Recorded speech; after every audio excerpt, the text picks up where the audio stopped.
Olá, tudo bem? Hoje vamos falar brevemente a respeito da homossexualidade na Bíblia. Você acha que a homossexualidade é proibida por Deus? Você acha que Deus se manifestou a respeito, contrariamente à homossexualidade? Hoje é comum falarem em determinados meios religiosos, principalmente os fundamentalistas, que homossexualidade é pecado e que está na Bíblia proibida por Deus. Não se trata aqui de uma defesa da homossexualidade nem dos homossexuais. Acho que eles não precisam de defesa. Mas se trata de fazer uma leitura mais condizente com a verdade dos livros que compõem a Bíblia. Bíblia vem de biblos, uma palavra grega que quer dizer justamente livros. Não é um livro, não é a verdade, não é a palavra de Deus. Esta é a minha opinião. Você pode ter uma opinião diferente, é direito seu. Eu, como espírita, procuro seguir as verdades eternas, as verdades cósmicas que independem de tempo e lugar, que são ensinadas nos evangelhos de Jesus. O resto é complemento. É fonte de estudo, ótima fonte de estudo. Estudo a Bíblia desde criança, já estudei, já li e reli inúmeras vezes, permaneço estudando, mas não considero a Bíblia como a palavra de Deus. Os que dizem que a homossexualidade é proibida por Deus e que assim está escrito na Bíblia, prendem-se principalmente a duas passagens. Uma em Levítico, que é o terceiro livro da Bíblia, o terceiro livro do Antigo Testamento, é o livro das leis outorgadas por Moisés, e prendem-se também às epístolas de Paulo. Existem duas epístolas, duas cartas de Paulo, enviadas aos romanos e aos coríntios. Além destas, há outra citação que fazem, referente a Gênesis, que é o primeiro livro da Bíblia, se referindo às cidades de Sodoma e Gomorra, mas isto ou é uma mentira deliberada ou é uma péssima interpretação. O pecado de Sodoma, o chamado pecado de Sodoma, é outra coisa, não tem nada a ver com homossexualidade. Mas vamos ver então o que diz o Levítico acerca da homossexualidade. No capítulo 18, versículo 22 de Levítico diz assim: com homem não te deitarás como se fosse mulher,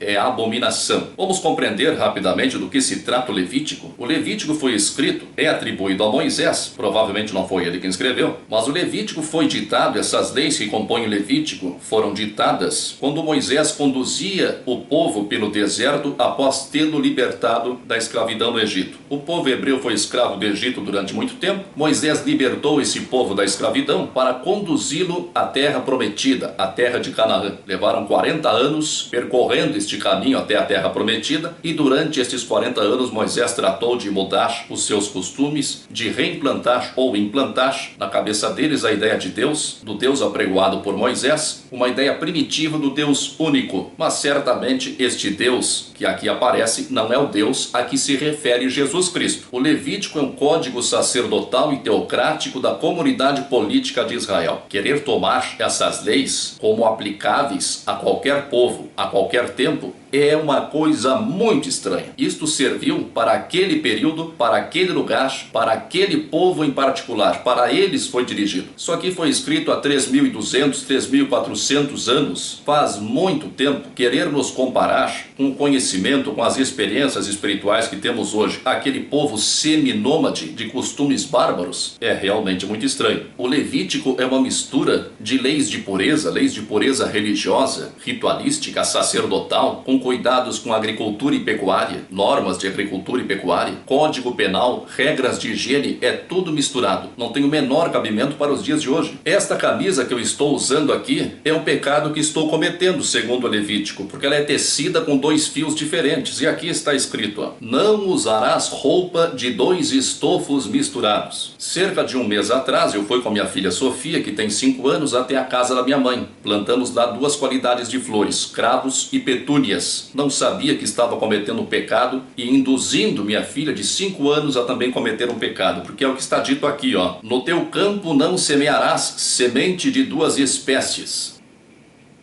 Outro pecado que provavelmente estou cometendo agora é em relação ao meu cabelo, porque diz: não cortareis o cabelo em redondo, nem danificareis as extremidades da barba. Talvez a maneira como eu corte meu cabelo seja considerado em redondo, e também não uso barba, então estou cometendo um duplo pecado. Pode-se alegar que algumas coisas, algumas leis têm mais importância que outras, mas como nós vamos distinguir isso? Se a Bíblia é a palavra de Deus, tudo que está aqui é a palavra de Deus. Nós vemos logo depois no capítulo 20, que é uma espécie espécie de código penal, que o homem que se deitar, está no versículo 13, que o homem que se deitar com outro homem como se fosse mulher, ambos praticaram coisa abominável, serão mortos, o seu sangue cairá sobre eles, pena de morte. Se também um homem se ajuntar com um animal, será morto, e matarás o animal. Eu queria saber qual é a culpa do animal por ter sido pego ali por um homem. Aliás, o Levítico prega que se uma virgem for estuprada, o grande castigo do estuprador é ter que casar com a virgem. Paga uma multa para o pai da virgem e casa com a virgem. Eles, é claro, não pensam na virgem. Agora imagine nos dias de hoje, uma virgem, uma menina, é estuprada e aí ela tem que casar com o estuprador? Conviver permanentemente e intimamente com o seu estuprador? Será que é lei de Deus? Estranhamente, não se fala nada a respeito de relações homossexuais entre mulheres. Na verdade, isso não é estranho. O que a maioria das pessoas não percebe, por não contextualizarem o que está escrito aqui com o período histórico em que foi escrito, é que todas estas leis, 98 ou 99% destas leis aqui no Levítico, se referem aos homens. A mulher não existia para eles. A mulher era apenas mais uma propriedade do homem. O homem possuía os seus rebanhos, suas cabras, seus carneiros, sua casa e sua mulher. Nós sabemos que a pena para o adultério cometido pela mulher, obviamente, era a morte por apedrejamento. Nós podemos ser levados a pensar que a pena para o adultério era tão duro porque o homem gostava demais da mulher, tinha um grande sentimento, tinha um sentimento de ciúme, doentio pela mulher, nada disso. É apenas porque ele estava sendo logrado, ele estava sendo burlado na sua propriedade. É o mesmo que o homem ter uma galinha e essa galinha pôr ovos no pátio do vizinho. Os ovos então pertenceriam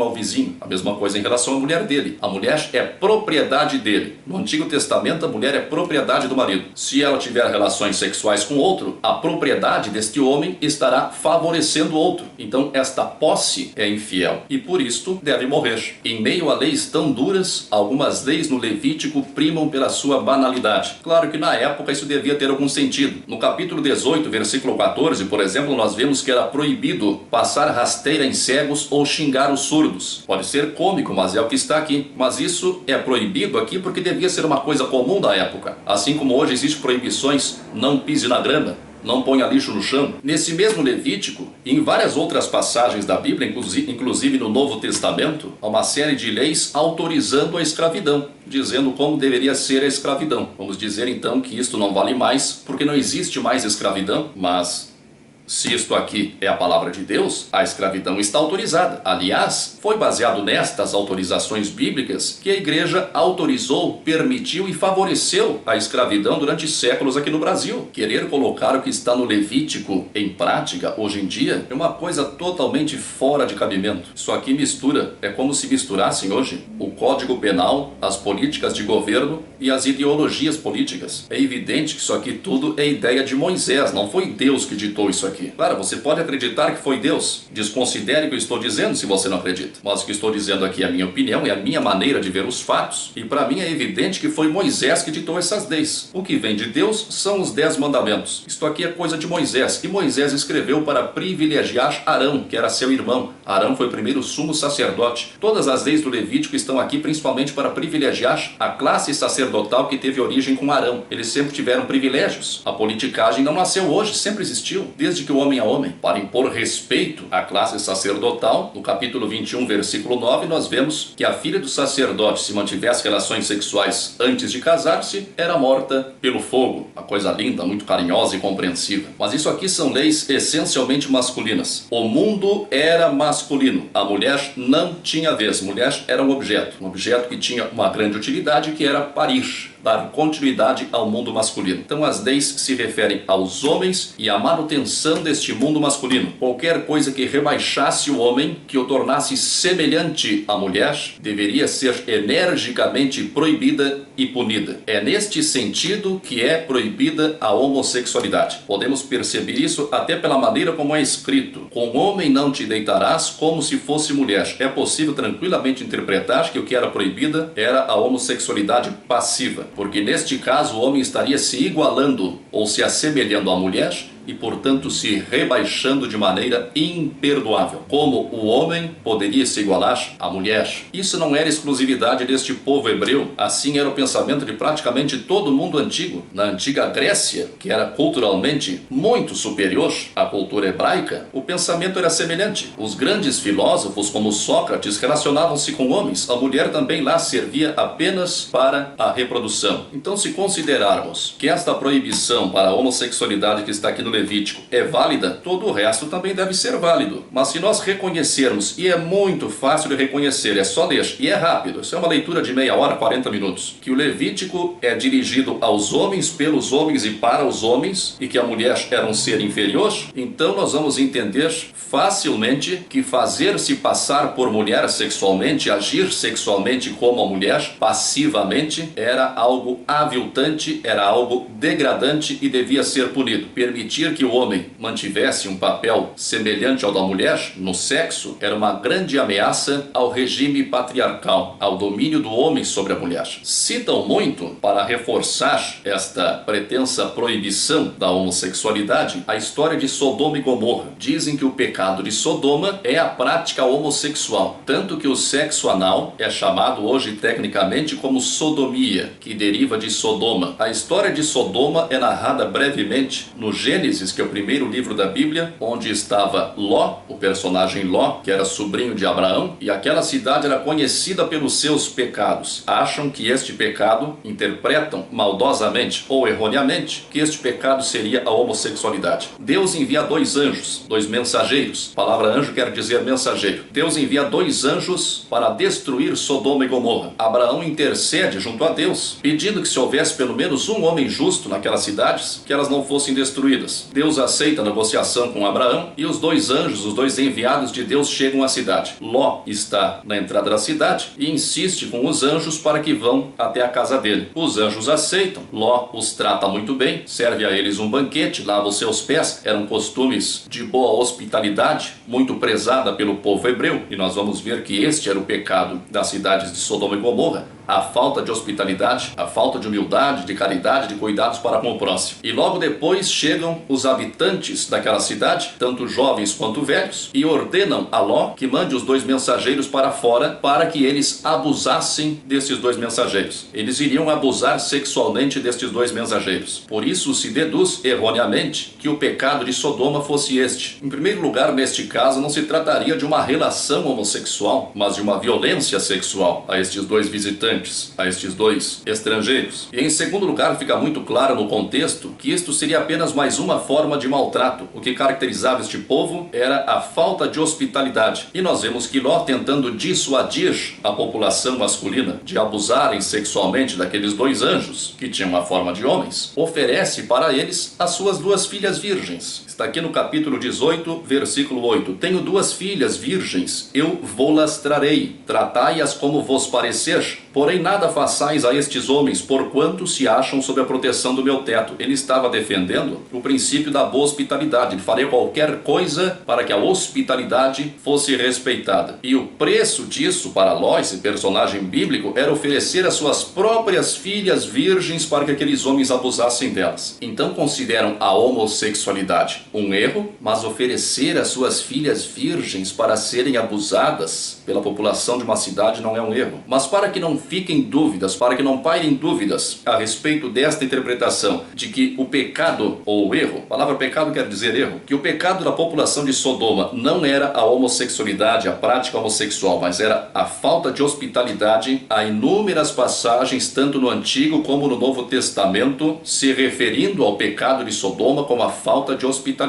Em nenhum lugar está escrito, nas referências de dentro da própria Bíblia, nas referências ao pecado de Sodoma, em nenhum lugar está escrito que este pecado fosse a homossexualidade. O próprio Jesus, numa passagem do Evangelho, se refere à cidade de Sodoma e ao erro praticado pela cidade de Sodoma como a falta de hospitalidade e outras coisas, mas não a homossexualidade. Então quem se refere ao pecado de Sodoma como a homossexualidade, dizendo que Deus destruiu Sodoma, porque Deus destruiu depois a cidade de Sodoma e Gomorra, quem acha que ele fez isso porque ali havia a prática da homossexualidade, ou está deliberadamente mal intencionado, lado, e acho que isso é uma minoria, mas a maioria está apenas equivocada. Não se dão ao trabalho de estudarem por si mesmos, apenas repetem o que ouviram falar, e o erro vai se alastrando no decorrer do tempo. As passagens do Novo Testamento que falam a respeito da homossexualidade foram escritas por Paulo. Paulo está escrevendo aos Romanos. É a primeira epístola aos Romanos. Epístola é carta. Paulo, nos primórdios do cristianismo, Paulo foi o primeiro organizador do cristianismo. Ele se comunicava através de cartas com as igrejas, os agrupamentos cristãos espalhados pelo mundo antigo. Juntaram estas cartas de Paulo e colocaram aqui na Bíblia, fazendo parte então do Novo Testamento. Isto é muito útil para nós vermos, para nós estudarmos como o cristianismo era difundido, era pregado, era olhado nas suas origens, nos seus primórdios. Mas devemos levar em conta que o que está aqui é a opinião de Paulo, uma opinião respeitável, mas é a opinião dele, a opinião de um homem falível como qualquer outro homem. É claro que se quisermos considerar a Bíblia como a verdade única, como a palavra de Deus, então temos que considerar que tudo o que está aqui é verdade, inclusive as inúmeras carnificinas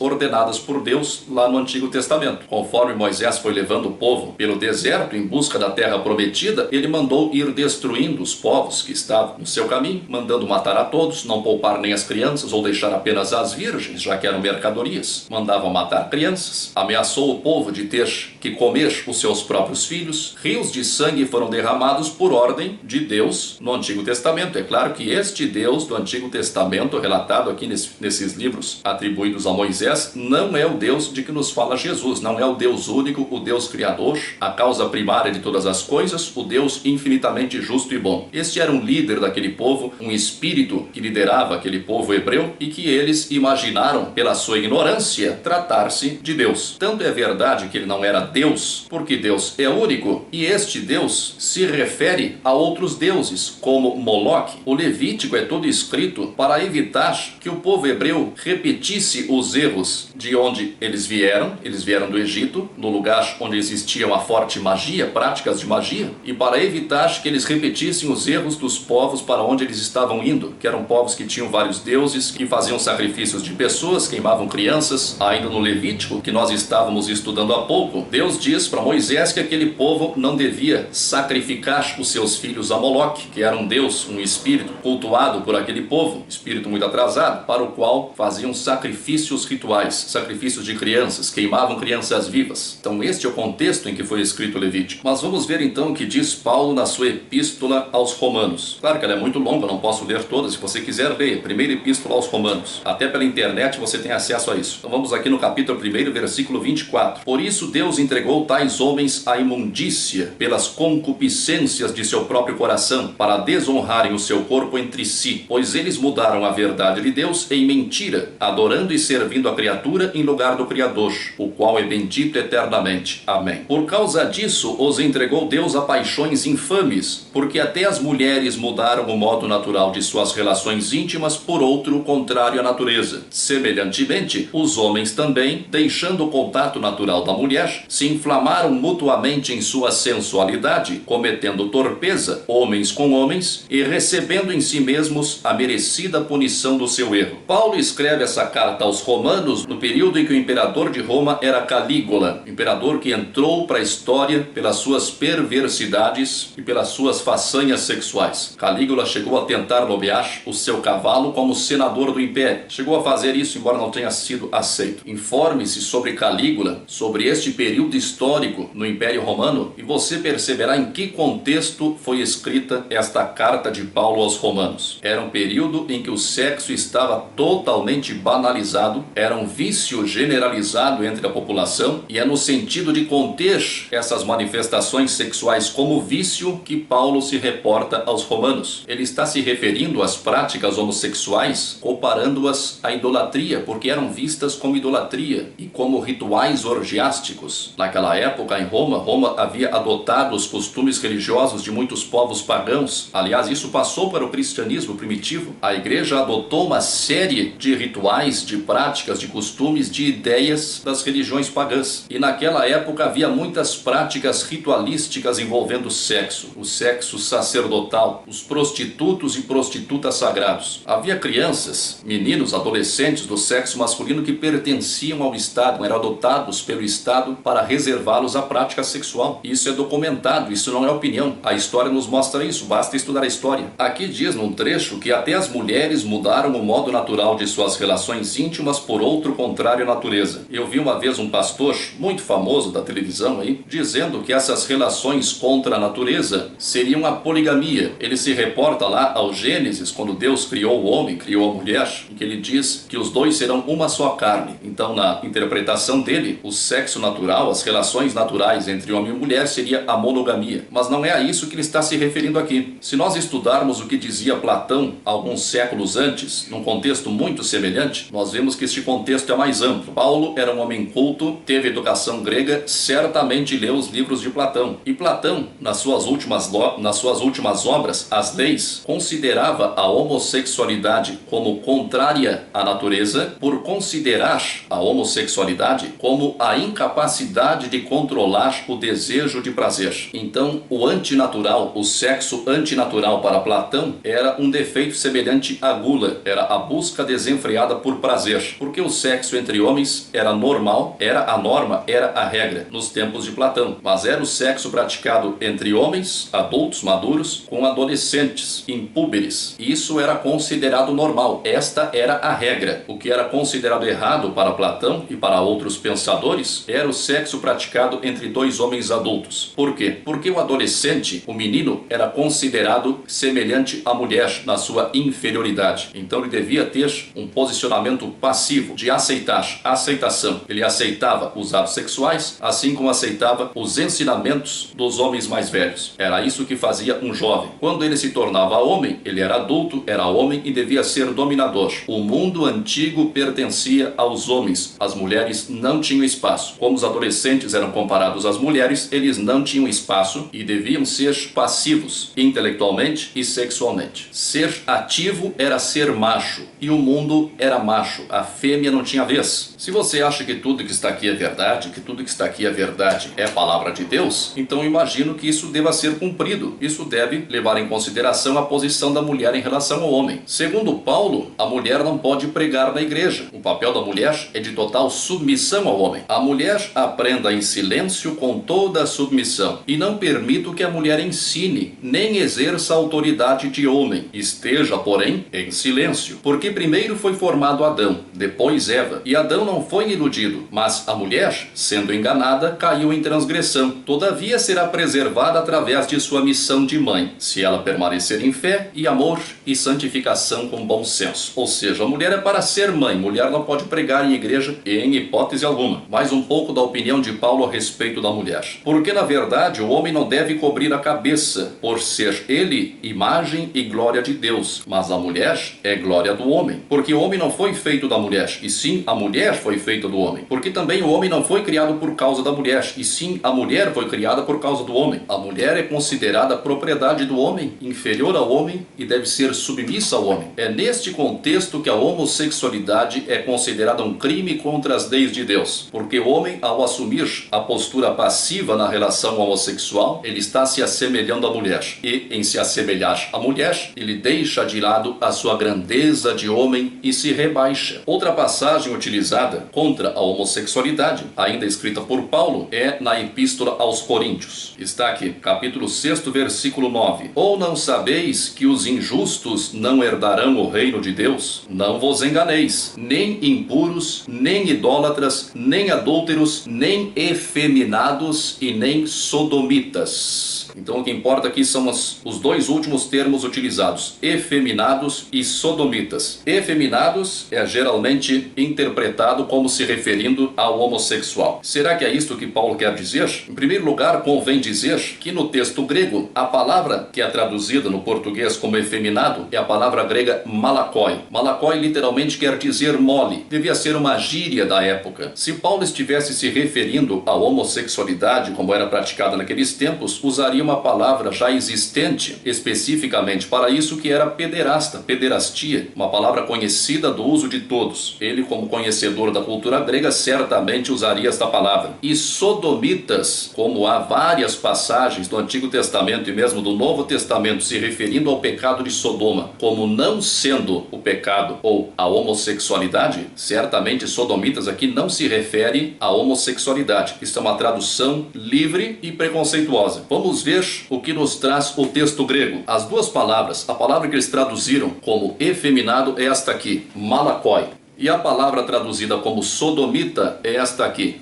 Malakoi, como nós já vimos, originalmente quer dizer, literalmente quer dizer mole. Numa tradução mais moderna, uma tradução que foi realizada com acesso aos textos mais antigos, aos originais gregos, uma das traduções mais respeitadas e elogiadas no mundo inteiro, que é a Bíblia de Jerusalém, nós vemos que é dada outra tradução a estas palavras. Aqui diz: não vos iludais nem aos devassos, nem aos idólatras, nem aos adúlteros, nem aos depravados e nem às pessoas de costumes infames. Malakoi, aqui, que lá na versão Almeida é traduzida como efeminado, aqui é traduzido como depravado. E arsenokite, que é traduzido como sodomita, é traduzido aqui como pessoas de costumes infames. Se pegarmos uma outra tradução, que na minha opinião pessoal chega a ser vergonhosa pelo seu preconceito, nós temos como tradução aqui para malakoi, eles traduziram como adúlteros, e arsenokite traduziram como homossexuais, uma palavra que foi inventada em 1869, eles colocaram aqui num texto que tem quase 2000 anos. Essa palavra malakoi, traduzida na versão Almeida como efeminado, muito provavelmente se refere ao homem mulherengo, por isso foi traduzido como depravado na Bíblia de Jerusalém. Nós vemos na segunda epístola a Timóteo o contexto, a opinião de Paulo a este respeito. Paulo está dizendo a Timóteo: pois os homens serão egoístas, avarentos, jactanciosos, arrogantes, blasfemadores, desobedientes aos pais, ingratos, irreverentes, desafeiçoados, implacáveis, caluniadores, sem domínio de si, cruéis, inimigos do bem, traidores, atrevidos, enfatuados, mais amigos dos prazeres que amigos de Deus. Mais tarde ele diz assim: pois entre estes se encontram os que penetram sorrateiramente nas casas e conseguem cativar mulherzinhas sobrecarregadas de pecados, conduzidas de várias paixões. É muito provável que ele esteja se referindo ao homem mulherengo, ao homem depravado sexualmente. Mesmo que a opinião de Paulo seja contra a homossexualidade de um modo geral, nós temos outras opiniões, mesmo no Novo Testamento, como Tiago, por exemplo, que foi apóstolo de Jesus, conviveu pessoalmente com Jesus, diferentemente de Paulo. E o que Tiago nos diz no capítulo 2 da sua epístola é que Deus não faz acepção de pessoas. Se vós, contudo, observais a lei régia segundo a Escritura, amarás o teu próximo como a ti mesmo. Fazeis bem. Se todavia fazeis acepção de pessoas, cometeis pecado, sendo arguidos pela lei como transgressores. Qual a opinião está certa? O que realmente importa para nós, o que nós devemos seguir, nós que nos dizemos cristãos das mais diversas modalidades religiosas, é seguir os ensinamentos de Jesus. Seguir o que está nos evangelhos, que foi que Jesus nos passou. Isso é primordial, o resto é secundário. O resto serve como um apoio, como um modo de interpretar, como um modo de entender o contexto do ensinamento que Jesus nos passou. Nós vemos lá no Levítico condenações à homossexualidade, mas vemos que aquele mesmo povo queimava os seus filhos no fogo em homenagem a outro deus, Moloque. Manassés e Acás, grandes líderes do povo hebreu, fizeram isso. Mandaram queimaram seus próprios filhos em homenagem a Moloque. Nós vemos mesmo no Novo Testamento cartas de Paulo escritas aos Efésios, aos Colossenses, a Timóteo, regrando a escravidão. A escravidão era aceita por Paulo. É claro, Paulo nos escreveu há quase 2000 anos. Era outro contexto, era outro mundo, era outra civilização. Vamos adotar tudo o que Paulo nos diz? Isto tudo sem considerar que muita coisa que está escrita ali não deve ser tomada ao pé da letra, não deve ser seguida no seu sentido literal. Quando Jesus diz: se teu olho peca, arranca-o, se tua mão peca, corta. Ele não está dizendo para nós fazermos isso fisicamente, ele está se referindo a outra coisa, está se referindo à reencarnação, ou à maneira como nós devemos tratar os nossos erros, as nossas falhas de caráter, mas não está dizendo literalmente para arrancarmos o olho ou cortarmos a nossa mão. Nem tudo que está na Bíblia deve ser levado ao pé da letra. Quando se refere referem aos homossexuais como sodomitas estão cometendo exatamente o erro que é condenado em Sodoma. O que a Bíblia condena, se referindo a Sodoma, é exatamente o preconceito. Havia na cidade de Sodoma e Gomorra um grande preconceito contra o estrangeiro, que era o diferente. Não aceitavam os estrangeiros, não aceitavam ninguém que fosse de fora da cidade, não aceitavam ninguém que fosse diferente. Este é o pecado de Sodoma. Então quem condena os homossexuais por serem diferentes estão cometendo o pecado que é condenado pela Bíblia lá no Gênesis, quando retrata a cidade de Sodoma. Estes preconceituosos é que são os sodomitas. Os ensinos morais do Cristo são eternos, são leis cósmicas eternas, se aplicam a todos os tempos, a todos os lugares. O resto devemos ver com muito cuidado. Não interprete a minha opinião como ofensiva às suas crenças. Se você não pensa como eu, se você acha o que eu falo chocante, não se choque, não faça mal a você mesmo. Se isso lhe faz mal, não assista. Cada um tem um modo de pensar, cada um tem uma maneira de interpretar os fatos e o que está escrito, e cada um tem uma maneira de se expressar. Minha intenção não é chocar ninguém e não é de maneira alguma ofender crenças diferentes. Eu estou me dirigindo àqueles que têm dúvidas ao respeito do que ouvem dizer sobre a Bíblia. Esta é a minha opinião. Se a sua for diferente, você achar que ela está melhor que a minha, permaneça com ela. Se achar que tem pontos a ser revistos, reveja-os. Muita força e paz para você. Se você gostou deste vídeo, clique em gostei. Ali embaixo tem o campo para você se inscrever. Se inscreva no meu canal e compartilhe este vídeo com as pessoas que você acha que possam se interessar por este assunto. Obrigado.